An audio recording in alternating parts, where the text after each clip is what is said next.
Good morning students. तो एक बार फिर से आप सभी का स्वागत है बायो वाला में। कल हमने पढ़ा था oogenesis और आज हम करेंगे मेंस्ट्रुअल साइकिल। मेंस्ट्रुअल साइकिल मैं आपको इतने अच्छे से पढ़ाऊंगा कि आपको एनसीईआरटी की एक लाइन समझ में आ जाएगी। एनसीईआरटी में बहुत कॉम्प्लिकेटेड तरीके से दिया होगा और ये चार्ट बच्चों को आसानी से समझ में भी नहीं आता। तो आज मैं ऐसा पढ़ाऊंगा मेंस्ट्रुअल साइकिल कि बिल्कुल आपके दिमाग में एक एक चीज़ छप जाएगी और आगे एक बार आपने ये लेक्चर देख लिया तो समझो आप मेंस्ट्रुअल साइकिल को कभी नहीं भूल सकोगे। इसके बाद मैं सारा ये चार्ट की मदद से बता रहा हूँ, फिर मैं सब आपको वैसे लिख के बताऊंगा। चलिए शुरू करते हैं। अब मेंस्ट्रुअल साइकिल में ये 4 फेज होते हैं। सबसे पहले तो मेंस्ट्रुएशन, इसमें ब्लीडिंग होती है। उसके बाद ये फॉलिकुलर फेज और प्लोरीफिरेटिव फेज, ये भी कहते हैं। ऐसे इसका 2 नाम है, फॉलिकुलर फेज या कह लो प्लोरीफिरेटिव फेज। इसमें थिकनिंग होती है एंडोमेट्रियम की, एंडोमेट्रियम है यूट्रस की लाइनिंग। उसके बाद आता है ओव्यूलेटरी फेज, ये होता है 14 डे पे। उसके बाद लास्ट फेज होता है ल्यूटियल फेज कह देते हैं इसे, या सिक्रेटरी फेज, दोनों इसके नाम होते हैं। अब इस मेंस्ट्रुअल साइकिल के चार्ट में 2 इवेंट्स चल रहे हैं। एक तो ओवरी में चल रहे हैं, ओवेरियन इवेंट्स कह दिया उन्हें, और दूसरे इवेंट्स चल रहे हैं यूट्रस में, जिन्हें कह दिया यूट्रिन इवेंट्स। तो हमें ये देखना पड़ेगा, ये LHH FSH हैं, ये पिट्यूटरी हार्मोन्स हैं। पिट्यूटरी ग्लैंड इन्हें रिलीज करती है, और ये हैं ओवेरियन हार्मोन जिन्हें ओवरी बनाती है, रिलीज करती है एस्ट्रोजन और प्रोजेस्टेरोन। जो पिट्यूटरी हार्मोन्स हैं वो तो ओवरी के इवेंट्स को मेंटेन कर रहे हैं। जो ओवेरियन हार्मोन्स है, इस ओवेरियन इवेंट्स में हार्मोन्स रिलीज होते हैं ओवरी से कुछ, वो ये ओवेरियन हार्मोन्स हैं। ये ओवेरियन हार्मोन्स यूट्रिन इवेंट्स को क्या कर रहे हैं, मेंटेन कर रहे हैं। ये इनके फंक्शन को मेंटेन कर रहे हैं, ये हार्मोन्स रिलीज कर रहे हैं, ये दोनों इनके फंक्शन को यूट्रस में मेंटेन कर रहे हैं, यूट्रस में इन सब चीज़ों को। तो सबसे पहले हम करते हैं मेंस्ट्रुएशन ब्लीडिंग फेज वाला। इस ब्लीडिंग फेज में आपको यहाँ से बताता हूँ, जहाँ से ख़त्म होता है इसके बाद नेक्स्ट साइकिल शुरू होती है ब्लीडिंग की यहाँ से। तो ये फॉलिकल होता है, ग्राफियन फॉलिकल, ये यूट्रस में बनता है। ये बनते बनते, जब मैंने कल आपको बताया था oogenesis में कि ग्राफियन फॉलिकल रप्चर होके कॉर्पस ल्यूटियम और सेकेंडरी oocyte बना रहा, तो ये वही है। तो यहाँ पर एक ग्राफियन फॉलिकल रप्चर होके कॉर्पस ल्यूटियम बना रहा। यह कॉर्पस ल्यूटियम को मेंटेन करेगा। सबसे पहले ये ध्यान रखना, कॉर्पस ल्यूटियम को मेंटेन करेगा LH किसे मेंटेन करेगा, कॉर्पस ल्यूटियम को। और कॉर्पस ल्यूटियम किसे मेंटेन करेगा, प्रोजेस्टेरोन को। ये प्रोजेस्टेरोन की पीक है। LH मेंटेन करेगा कॉर्पस ल्यूटियम को, कॉर्पस ल्यूटियम मेंटेन करेगा प्रोजेस्टेरोन को, और प्रोजेस्टेरोन मेंटेन करेगा यूट्रस की थिकनिंग को। यूट्रस को मेंटेन, ये यूट्रस की जो लाइनिंग है एंडोमेट्रियम को जो वो करेगा, क्या कहते हैं उसे, थिक करेगा, प्रोलिफरेट करेगा और मेंटेन करेगा, वो है प्रोजेस्टेरोन। LH कॉर्पस ल्यूटियम को मेंटेन करा, कॉर्पस ल्यूटियम प्रोजेस्टेरोन को मेंटेन करा, प्रोजेस्टेरोन मेंटेन करा है एंडोमेट्रियम को। अब यहाँ जब ये साइकिल खत्म होने वाली होती है, तो लास्ट चल रहा होता है इसका, तो कॉर्पस ल्यूटियम डिजनरेट हो जाता है। अब कॉर्पस ल्यूटियम क्यों डिजनरेट हो रहा है, कॉर्पस ल्यूटियम डिजनरेट हो रहा है क्योंकि LH डिक्रीज हो रहा है, LH के हार्मोन घट रहा है, LH घट रहा है। LH के घटने से कॉर्पस ल्यूटियम डिजनरेट हो गया, क्योंकि कॉर्पस ल्यूटियम को मेंटेन करने वाला ही जब कम हो गया, इसलिए कॉर्पस ल्यूटियम डिजनरेट हो गया। और कॉर्पस ल्यूटियम डिजनरेट हो गया तो प्रोजेस्टेरोन लेवल भी गिर गया। अब प्रोजेस्टेरोन मेंटेन कर रहा था एंडोमेट्रियम को। अब जब प्रोजेस्टेरोन ही गिर गया तो एंडोमेट्रियम टूटनी शुरू हो गई और वो ब्लीडिंग के फेस में निकलने लगी। तो ये 1 से 5 दिन की होती है। 5 दिन की लगभग मेंस्ट्रुअल साइकिल चलती है। तो जब प्रोजेस्टेरोन का लेवल गिर गया तो एंडोमेट्रियम की थिकनिंग कम होने लगी, टूटने लगी। वो एंडोमेट्रियम टूट के ब्लीडिंग के उसमें निकलने लगा। ये था मेंस्ट्रुअल फेज। अच्छी तरह आपको समझ में आया होगा, उम्मीद करता हूँ। अब हम आगे चलते हैं। एक बार जल्दी से बता रहा, ये फॉलिकल्स बड़े हुए ओवरी में, फॉलिकल्स ने निकाला कॉर्पस ल्यूटियम। ये कॉर्पस ल्यूटियम मेन LH है, ऊपर LH पिट्यूटरी हार्मोन्स बन रहे थे, वो LH डिक्रीज हो रहा, तो कॉर्पस ल्यूटियम डिजनरेट हो रहा, क्योंकि LH को मेंटेन कर रहा, कॉर्पस ल्यूटियम को मेंटेन कर रहा है LH। अब जब LH डिक्रीज हो रहा तो कॉर्पस ल्यूटियम डिक्रीज हो रहा, कॉर्पस ल्यूटियम डिजनरेट हो रहा तो प्रोजेस्टेरोन का लेवल डिक्रीज हो रहा।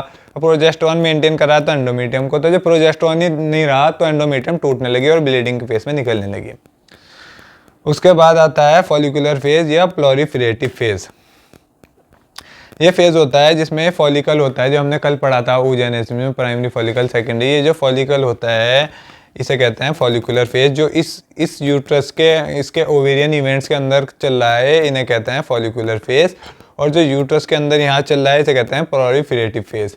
इसे फॉलिकुलर फेज क्यों कहते हैं, क्योंकि इसमें फॉलिकल बड़ा हो रहा है। और इसे प्लोरीफरेटिव फेज क्यों कहते हैं, तो ये प्लोरीफरेशन में मतलब थिकनिंग कर रहा है। एंडोमेट्रियम यहाँ से टूट गई, खून निकल गया, मेंस्ट्रुएशन साइकिल खत्म हो गई, उसके बाद ये दोबारा रीजनरेट करनी शुरू हो गई। रीजनरेट करने को कहें प्लोरीफरेशन, इसलिए इसका नाम रखा प्लोरीफरेटिव फेज यूट्रस में। और यहाँ ओवरी में फॉलिकल बड़े हो रहा है, इसे कहते हैं फॉलिकुलर फेज। अब देखो इन फॉलिकल को मेंटेन कर रहा है FSH इन फॉलिकल को मेंटेन कर रहा। अब यहाँ आते आते फॉलिकल बड़ा हो रहा है, FSH ने मेंटेन कर रहा। और ये फॉलिकल रिलीज कर रहा है एस्ट्रोजन कर रहा इस एंडोमेट्रियम की लाइनिंग को मेंटेन। ये से थिक कर रहा, प्लोरीफरेशन कर रहा, इसकी मतलब थिकनिंग कर रहा है। एंडोमेट्रियम की लाइन को कौन कर रहा है, एस्ट्रोजन। और एस्ट्रोजन को रिलीज कौन कर रहा, ये फॉलिकल्स। और फॉलिकल्स को मेंटेन कौन कर रहा है, FSH।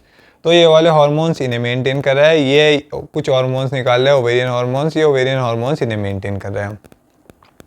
तो चलते आया 5 दिन की तो मेंस्ट्रुअल साइकिल हो गई। उसके बाद चलते आया 14वां दिन, 14 डे।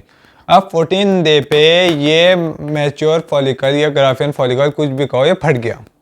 अब ऐसा क्या हुआ 14 डे पे कि ये फट गया, ये रप्चर हो गया और कॉर्पस ल्यूटियम अलग हो गया और इसके अंदर से सेकेंडरी oocyte निकल गया। तो क्या हुआ ऐसा 14 डे पे, 14 डे पे हुआ LH की सर्जाई। LH बहुत बढ़ गया एकदम से, और LH के बढ़ने से ये मैच्योर ग्राफियन फॉलिकल रप्चर हो गया। LH ने इसे रप्चर किया, LH के बढ़ने से ये रप्चर हुआ और इसके ये फटते ही कॉर्पस ल्यूटियम अलग हुआ, इसमें से सेकेंडरी oocyte निकला।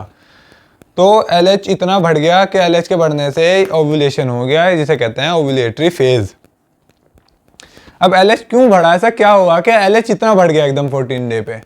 तो जो ये हाइपोथैलेमस है इसने रिलीज किया GnRH, गोनेडोट्रोपिन रिलीजिंग हार्मोन, वो गया एंटीरियर पिट्यूटरी के पास। उस एंटीरियर पिट्यूटरी ने बहुत सारा LH और FSH निकाला। तो यहाँ पे LH भी बढ़ा, FSH भी बढ़ा, लेकिन LH ज़्यादा बढ़ गया। LH क्यों बढ़ा, ये बड़े हुए यहाँ पे इसने निकाला। जब ये बढ़ रहे थे तो इन्होंने एक हार्मोन रिलीज किया था, एस्ट्रोजन। अब ये एस्ट्रोजन गया LH के पास, यहाँ एंटीरियर पिट्यूटरी के पास।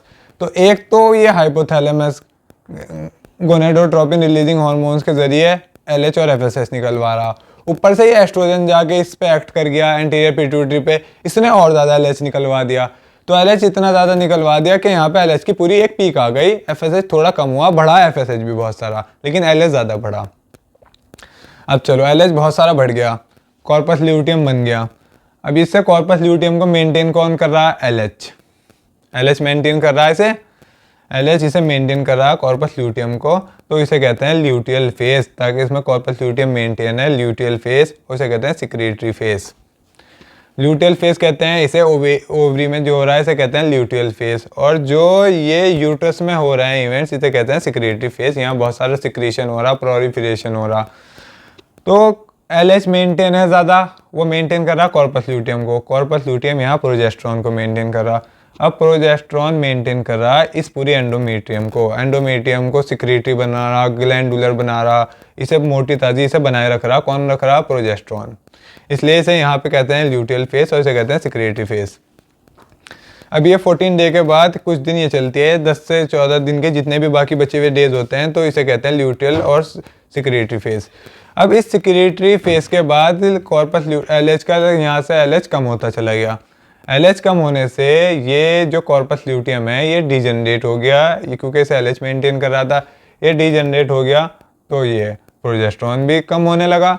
अब प्रोजेस्टेरॉन तो इसे मेंटेन कर रहा था, एस्ट्रोजन इसकी थिकनिंग कर रहा, इसे मोटी कर रहा, और इसे मेंटेन कर रहा प्रोजेस्टेरॉन। तो इसे जब इसने कॉर्पस ल्यूटियम इसे मेंटेन कर रहा था, वो LH के कम होने से ये भी कम हो गया, कॉर्पस ल्यूटियम डिजनरेट हो गया। तो इस डिजनरेशन के चक्कर में प्रोजेस्टेरॉन का लेवल भी गिर गया, और प्रोजेस्टेरॉन का लेवल गिर गया तो यूट्रस टूटने लगी। ये एंडोमेट्रियम जो लाइनिंग है यूट्रस की, ये टूटने लगी और ब्लीडिंग के फॉर्म में निकलने लगी। फिर से मेंस्ट्रुअल फेज शुरू हो गया। ये एक डायग्राम था, मैंने आपको अभी डायग्राम समझाया, इसके बारे में मैं लिख के सारा बताऊंगा आपको, सब बताऊंगा एक एक डिटेल में सब चीज़ें लिख के। अभी एक बार ये बताइए आपको डायग्राम समझ में आया कि नहीं। एक बार मैं आपको जल्दी से और बता देता हूँ। पहला फेज मेंस्ट्रुएशन फेज, दूसरा फेज फॉलिकुलर फेज या प्लोरीफरेटिव फेज, तीसरा फेज ओव्यूलेटरी, और चौथा फेज सिक्रेटरी या ल्यूटियल फेज, कुछ भी कह लो। ये हार्मोन्स पिट्यूटरी हार्मोन्स हैं, ये मेंटेन कर रहे हैं ओवेरियन इवेंट्स को। ये ओवेरियन इवेंट्स में जो ये मेंटेन हो रही है, ये कुछ हार्मोन्स रिलीज कर रहा है जिन्हें कहते हैं ओवेरियन हार्मोन्स। ये हैं वो ओवेरियन हार्मोन। ये हार्मोन्स जो रिलीज हो रहे हैं ओवरी से, ये मेंटेन कर रहा है यूट्रस को। समझो बात को। FSH LH मेंटेन कर रहा है इसे, ये रिलीज कर रहा है हार्मोन्स एस्ट्रोजन प्रोजेस्टेरोन, ये एस्ट्रोजन प्रोजेस्टेरोन मेंटेन कर रहा है यूट्रस को। आया समझ में कुछ? तो सबसे पहले मेंस्ट्रुएशन, जिसमें ब्लीडिंग होती है। ब्लीडिंग क्यों होती है मैंने आपको बताया। यहाँ पे सबसे लास्ट में जब कॉर्पस ल्यूटियम LH का लेवल कम हुआ तो कॉर्पस ल्यूटियम का लेवल कम हुआ, कॉर्पस ल्यूटियम डिजेनरेट हुआ, तो कॉर्पस ल्यूटियम डिजेनरेट हुआ तो प्रोजेस्टेरोन गिर गया, इसका लेवल गिर गया प्रोजेस्टेरोन का। ये प्रोजेस्टेरोन ही से मेंटेन कर रहा था, इसलिए मेंस्ट्रुअल साइकिल में ब्लीडिंग होनी शुरू हो गई, सारा निकल गया। उसके बाद है फॉलिकुलर फेस या प्लोरीफिलेटिव। इसमें कहेंगे से फॉलिकुलर फेस ओवरी में, ऐसे यूट्रस में कहेंगे से प्लोरीफिलेटिव फेस। यहाँ पे ये FSH ने बड़ा कर रहा है और ये निकाल रहा है एस्ट्रोजन। एस्ट्रोजन क्या कम कर रहा है यहाँ सेकंड फेस में? एस्ट्रोजन इसे एंडोमेट्रियम को थिक कर रहा, बड़ी कर रहा। समझ में आ गया? 2 फेस, ये इतना हो रहा। फिर आया 14 डे पे LH बहुत सारा बढ़ गया। किस तरह बढ़ा? हाइपोथैलेमस ने GnRH रिलीज किया जो एंटीरियर पिट्यूटरी से LH और FSH निकलवाया बहुत सारा, और जाके एस्ट्रोजन भी खुद लग गया साथ में उसकी मदद करने में। एंटीरियर पिट्यूटरी पे गया इसने और LH निकलवाया तो LH बहुत सारा बढ़ गया। LH के बढ़ने से ग्राफियन फॉलिकल रप्चर हो गया, और ये ग्राफियन फॉलिकल रप्चर हुआ तो एक इसमें सेकेंडरी oocyte बना, और इसके बाद ये जो बचा हुआ पार्ट है ये डेवलप हुआ कॉर्पस ल्यूटियम में। अब आया इसके बाद लास्ट फेज, इसे कहते हैं ल्यूटियल फेस, इसमें कहते हैं ओवरी में, और इसे सिक्रेटरी फेस कहते हैं इसमें। अब ये ल्यूटियल फेस में कॉर्पस ल्यूटियम मेंटेन रहा। कैसे मेंटेन रहा? क्योंकि LH का लेवल बढ़ा हुआ था। LH इसे मेंटेन कर रहा था, ये मेंटेन कर रहा था प्रोजेस्टेरोन को, और प्रोजेस्टेरोन मेंटेन कर रहा था इसे एंडोमेट्रियम की लाइनिंग को। एस्ट्रोजन इसे थिक कर रहा, मोटी कर रहा, और प्रोजेस्टेरोन इसे मेंटेन कर रहा, ग्लैंडुलर बना रहा, सिक्रेटरी बना रहा। तो यहाँ पर ये इसे इसलिए सिक्रेटरी फेस कहते हैं। तो आगे चल के LH का लेवल कम हुआ, LH का लेवल कम होने से ये कॉर्पस ल्यूटियम डिजेनरेट हो गया। कॉर्पस ल्यूटियम डिजेनरेट होने से प्रोजेस्टेरोन का लेवल गिर गया, और ये प्रोजेस्टेरोन का लेवल जैसे ही गिरा तो एंडोमेट्रियम टूटने लगी, टूट गई समझो। तो जैसे प्रोजेस्टेरोन का लेवल गिर गया जो कि एंडोमेट्रियम को मेंटेन कर रहा था, तो एंडोमेट्रियम टूटने लगी, और टूट के वो ब्लीडिंग के फॉर्म में बाहर निकलने लगी, तो उसे कहते हैं मेंस्ट्रुअल फेज। तो मेंस्ट्रुअल फेज होता है 1 से 5 दिन का, 5 से लेके 13 दिन का होता है फॉलिकुलर फेज या प्लोरीफिलेटिव फेज। 14 डे को कहते हैं ओव्यूलेटरी फेज, और 14 डे के बाद लास्ट 28 डे तक कहते हैं, क्या कहते हैं, सिक्रेटरी या ल्यूटियल फेज। मेंस्ट्रुअल साइकिल 28 दिन की होती है, ये 28 दिन की साइकिल है। बहुत सी बार ये बढ़ भी जाती है, 2-4 दिन ऊपर नीचे भी हो जाती है, तो उससे कोई ऐसी कोई दिक्कत नहीं है। ये कभी पुअर हेल्थ की वजह से हो जाती है सब कुछ। तो उम्मीद करता हूँ ये आपको समझ में आ गया होगा अच्छी तरह। प्यूबर्टी मैंने बहुत अच्छी तरह बताया आपको, 3-3, 4-4 बार, 4-5 बार बता दिया मैंने आपको। अगर आप पूरी वीडियो देखोगे शुरू से तो आपको अच्छी तरह समझ में आ जाएगा। मैंने एक चीज़ आपको क्लियर कर दी इस चार्ट की, कोई चीज़ इसमें ऐसी नहीं है जो मैंने छोड़ी हो। और कुछ भी क्वेश्चन बन जाए अब नीट में या बोर्ड्स में कुछ भी आ जाए तो इससे बाहर कुछ आ ही नहीं सकता। अब इसे मैं लिखवा के बता रहा हूँ सब कुछ, और अच्छी तरह आपको समझ में आ जाएगा। तो आइए शुरू करते हैं। इतने आप इसका स्क्रीनशॉट ले लीजिए। सारी चीज़ें यहाँ लिख दी हैं, मैं आपको ये समझाऊंगा। आपको जिसने वो चार्ट अच्छे से पढ़ा होगा, दिमाग लगा के पढ़ा होगा, उसमें से उससे बाहर कुछ नीट में क्वेश्चन ना तो आया है ना आने का, और ये सारा वही लिखा हुआ है। मैं आपको दिखा देता हूँ। तो सबसे पहले हमने मेंस्ट्रुअल फेज पढ़ा था। मेंस्ट्रुअल फेज में हमने पढ़ा कि LH का लेवल जब डिक्रीज़ हुआ, LH का लेवल गिरा, तो LH का लेवल डिक्रीज़ होने से कॉर्पस ल्यूटियम डिजेनरेट हो गया। तो कॉर्पस ल्यूटियम मेंटेन कर रहा था प्रोजेस्टेरोन को, और प्रोजेस्टेरोन मेंटेन कर रही थी एंडोमेट्रियम, जो कि यूट्रस की लाइनिंग है। जो ब्लीडिंग, जब वो डिजेनरेट हुई तो ब्लीडिंग हुई, तो डिजेनरेशन ऑफ कॉर्पस ल्यूटियम ने प्रोजेस्टेरोन को कम किया। प्रोजेस्टेरोन कम हुआ, प्रोजेस्टेरोन कम होने से ब्रेक डाउन ऑफ एंडोमेट्रियम टूट गई। LH मेंटेन कर रहा था कॉर्पस ल्यूटियम को, LH कम हो गया, कॉर्पस ल्यूटियम डिजेनरेट हो गया। कॉर्पस ल्यूटियम डिजेनरेट हुआ तो प्रोजेस्टेरोन गिर गया, प्रोजेस्टेरोन का लेवल गिर गया तो एंडोमेट्रियम ब्रेक डाउन हो गई एंड स्लॉट आउट, बाहर निकल गए, ब्रेक डाउन हो गए ब्लीडिंग के थ्रू। ये था मेंस्ट्रुअल फेज। उसके बाद था फॉलिकुलर फेज। फॉलिकुलर फेज में क्या हो रहा था? डेवलपमेंट हो रहा था फॉलिकल्स का, और फॉलिकल्स का डेवलपमेंट कौन कर रहा था? FSH। ये फॉलिकल्स हैं छोटे छोटे, तो FSH इनका डेवलपमेंट कर रहा है, तो इनमें से एक फॉलिकल बड़ा हो जाता है। अब एक ही फॉलिकल क्यों बड़ा होता है, बाकी सारे छोटे छोटे क्यों रह जाते हैं? जब FSH इन पे एक्ट हुआ फॉलिकल्स पे, तो फॉलिकल में एक फॉलिकल थोड़ा बड़ा हुआ, उसने रिलीज करना शुरू हुआ, डोमिनेंट फॉलिकल था उसमें एक जो बड़ा था, तो उसने रिलीज़ किया एस्ट्रोजन और इनहिबिन। अब ये इनहिबिन वापस यहाँ गया, इसने बाकी जो छोटे फॉलिकल्स थे इनका डेवलपमेंट रोक दिया। एफएसएच इन्हें मेंटेन कर रहा था, एफएस ने डेवलप किया, उसमें से एक डोमिनेंट फॉलिकल निकला, जो डोमिनेंट फॉलिकल्स ने रिलीज किया एस्ट्रोजन और इनहिबिन। इनहिबिन ने वापस यहाँ जाके तो इन जो बचे हुए फॉलिकल्स थे इनका डेवलपमेंट रोक दिया। अगर ये भी फॉलिकल बड़े हो जाते तो जो मदर है, प्रेग्नेंट मदर होती तो वो एक से ज़्यादा बेबी कंसीव कर लेती। तो एक ही फॉलिकल डोमिनेंट हुआ, फिर उस फॉलिकल ने एस्ट्रोजन इनहिबिन रिलीज किया, इनहिबिन ने रोक दिया बाकी फॉलिकल्स को। अब एस्ट्रोजन ने क्या काम किया, जब फॉलिकल्स ने एस्ट्रोजन रिलीज किया जो कि ओवेरियन हार्मोन है, इस एस्ट्रोजन ने प्लोरिफ्रेशन ऑफ एंडोमेट्रियम और डिवीजन ऑफ एंडोमेट्रियम, प्लोरिफ्रेट किया, एंडोमेट्रियम की थिकनिंग करी, डिवाइड किया। एंडोमेट्रियम जो कि मेंस्ट्रुअल साइकिल में सब निकल गई थी वो दोबारा रीजनरेट होनी शुरू हुई। और रीजनरेट कैसे हुई, इस एस्ट्रोजन की वजह से। और ये एस्ट्रोजन किसने रिलीज किया, फॉलिकल्स ने। फॉलिकल्स को किसने बनाया, एफएसएच ने। वहाँ एलएच मेंटेन कर रहा था मेंस्ट्रुअल फेज में जब ब्लीडिंग हो रही थी, यहाँ फॉलिकुलर फेज में एफएसएच काम कर रहा। इतना आपको समझ में आ गया होगा। अब हम चलते हैं आगे। तो हमने अभी तक पढ़ा मेंस्ट्रुअल फेज और उसके बाद पढ़ा फॉलिकुलर फेज या प्रोलिफरेटिव फेज भी कहते हैं। अब थर्ड फेज था ओव्यूलेटरी फेज।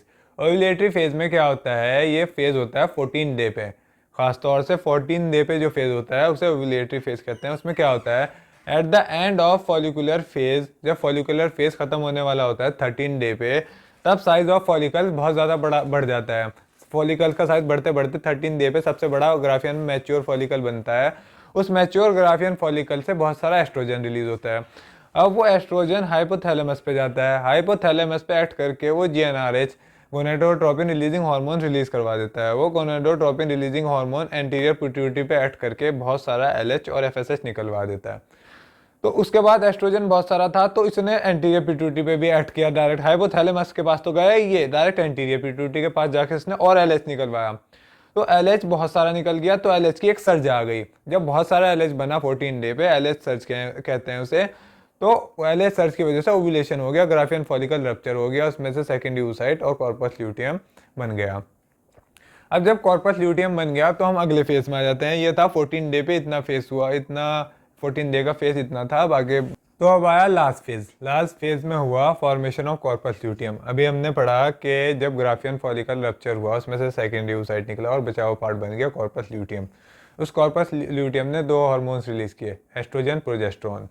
प्रोजेस्टेरोन ने मेंटेन किया एंडोमेट्रियम को और एस्ट्रोजन ने उस एंडोमेट्रियम की फर्दर थिकनिंग करी। उसके बाद मेन प्रोजेस्टेरोन ने एंडोमेट्रियम को क्या बनाया, ग्लैंडुलर, हाईली वस्कुलर, सिक्रेटरी। ये किस लिए बनाया एंडोमेट्रियम ऐसा, प्रोजेस्टेरोन की वजह से। प्रोजेस्टेरोन उसे मेंटेन कर रहा है और एस्ट्रोजन उसे फर्दर थिकनिंग कर रहा है। और लास्ट में फिर जब ये एस्ट्रोजन, ये कॉर्पस ल्यूटियम, एलएच का लेवल कम हो जाता है, कॉर्पस ल्यूटियम डीजनरेट हो जाता है, तो उसके बाद प्रोजेस्टेरोन का लेवल गिरता है, तो एंडोमेट्रियम को कोई मेंटेन करने वाला ही नहीं बचा। जब एंडोमेट्रियम को फिर कोई मेंटेन नहीं करता तो ये टूट के सारा निकल जाता है, उसे मेंस्ट्रुअल फेज कहते हैं। तो ये साइकिल रिपीट होती रहती है बार बार हर 28 डेज में। और फीमेल्स में ये साइकिल अराउंड 50 के एज तक चलती है। इसे स्टार्टिंग को कहते हैं मेंस्ट्रुअल फेज की मिनार्क, और जब मेंस्ट्रुअल फेज रुक जाती है, जब एंड हो जाता है, तो उसे कहते हैं मेनोपॉज। ये फॉर्मेशन ऑफ कॉर्पस ल्यूटियम, जब कॉर्पस ल्यूटियम बना, ये डिजेनरेट हो गया तो वो सब कुछ टूट गया, ये घट गया, एंडोमेट्रियम टूट गई, सब निकल गया ब्लड। लेकिन अगर फर्टिलाइजेशन हो गया, तो फर्टिलाइजेशन अगर हो गया तो ये कॉर्पस ल्यूटियम मेंटेन रहेगा। ये कॉर्पस ल्यूटियम बहुत सारा प्रोजेस्टेरोन और रिलीज करेगा, एस्ट्रोजन और ज़्यादा एंडोमेट्रियम को थिक करेगा, ताकि इम्प्लांटेशन अच्छे से हो सके। फर्टिलाइजेशन के बाद जब बच्चे यूट्रस में इम्प्लांटेशन होने वाला होता है, प्रेगनेंसी, वो अच्छी तरह हो सके, इसलिए कॉर्पस ल्यूटियम इसे मेंटेन करता है। और अगर फर्टिलाइजेशन नहीं हुआ तो ये कॉर्पस ल्यूटियम डिजेनरेट हो जाता है। तो यहाँ पर हमारा मेंस्ट्रुअल साइकिल ख़त्म होता है। इसके बाद हम थोड़ी सी चीज़ें बाकी बची हैं, फर्टिलाइजेशन और इम्प्लांटेशन, ये सब कुछ बचा है, ये हम थोड़े अगले लेक्चर में करेंगे पूरा। और उसके बाद ये चैप्टर जल्दी ख़त्म होने वाला है। आपको उम्मीद है आपने ये अच्छे से पढ़ा होगा समझ के, और एनसीईआरटी के साथ साथ एनसीईआरटी लेके बैठे होंगे आप, साथ साथ एनसीईआरटी की लाइनें पढ़ते रहिए, और इस लेक्चर को एक बार देख के 2 बार एनसीईआरटी पढ़िए। फिर आपका मेंस्ट्रुअल साइकिल कभी नहीं दिमाग से निकलेगा, कभी नहीं निकलेगा, इतने अच्छे से मैंने पढ़ाया। अगर आप पूरा लेक्चर अच्छे से देख रहे हैं तो मेंस्ट्रुअल साइकिल का आप ना तो नीट में ना बोर्ड में कोई सवाल गलत कर सकते। ये मैं गारंटी के साथ कह रहा हूँ। एक बार आप अच्छे से समझ के देखिए, मैंने बहुत अच्छी तरह समझाया मेंस्ट्रुअल साइकिल को, और आपने अगर यहाँ से एक बार ये कर लिया तो आपको फिर आगे किसी भी चीज़ की ज़रूरत नहीं पड़नी आगे कहीं और से करने की। तो उम्मीद करता हूँ आपने अच्छे से समझ के पढ़ा होगा। तो मिलते हैं अगले लेक्चर में। Thank you very much.